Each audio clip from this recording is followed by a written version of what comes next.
మన ఆంధ్రప్రదేశ్‌కి సంబంధించిన ఒక యువకుడు, అది కూడా శ్రీకాకుళం జిల్లాకి చెందిన ఒక యువకుడు, తను చేసిన సంఘటన గురించి ఇప్పుడు చెప్తే 100% మీరు షాక్ గురవుతారన్నమాట. అమ్మో! నేను కూడా మోసపోతానేమో అనే విధంగా మీరు భయపడతారన్నమాట. ఎందుకంటే ఆ యువకుడు చేసిన పనికి అందరూ కూడా షాక్ అవుతారు.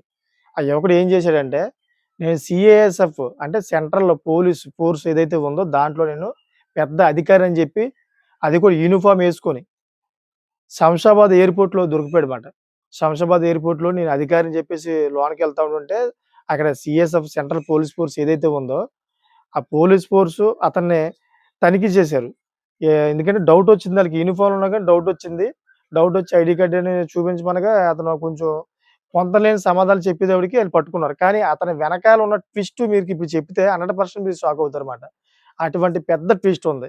అతను అతను ఏం చేశాడంటే ఈ యూనిఫార్మ్ యేసుకొని ఎవరు పడితే ఆళ్ళకి అంటే ఏదైతే మ్యాట్రిమోనీ ఉందో, పెళ్ళిళ్ళ కోసం మ్యాట్రిమోనీ యాప్ ఉంటది కదా! దాంట్లో ఆ యాప్‌లోని చాలామంది యువతులతోటి కాంటాక్ట్‌కెళ్ళి ఆళ్ళందరిని కూడా మోసం చేశాడన్నమాట. దగ్గర దగ్గర 67 మంది యువతులతోటి చాట్ చేయడం, వాళ్ళతో వాళ్ళ నుంచి డబ్బులు తీసుకోవడం, పెళ్లి చేసుకుంటానని ఈ విధంగా వాళ్ళతో తిరుగుతూ లైంగికంగా వేధించాడని చెప్పేసి బయటపడింది. అతని పేరు బాలకృష్ణ. మీరు సోషల్ మీడియాలోని సెర్చ్ చేయండి. ఎందుకంటే ఆ న్యూస్ ఇప్పుడు చక్కర్లు కొడుతుంది. మన ఆంధ్రప్రదేశ్‌లో ఇంత మోసం జరుగుతుంది. ఆడపిల్లలు తగు జాగ్రత్తగుండండి.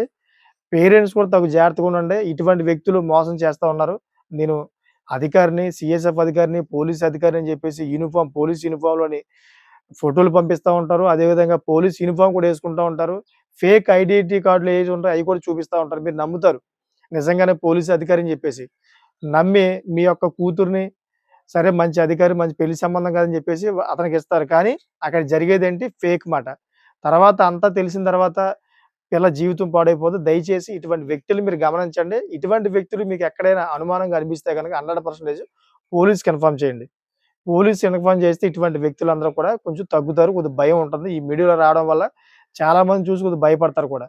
ఇటువంటియి ఎక్కువైపోయాయి. అంతకు ముందులో కూడాను పోలీస్ డ్రెస్సులేసుకొని చాలామంది మోసాలు చేశారు. సో, దయచేసి తగు జాగ్రత్తగా ఉండండి. మీ ఆడపిల్లలని కూడా తగు జాగ్రత్తగా పెట్టుకోండి. ఇటువంటి వ్యక్తుల నుంచి దూరంగా ఉండండి.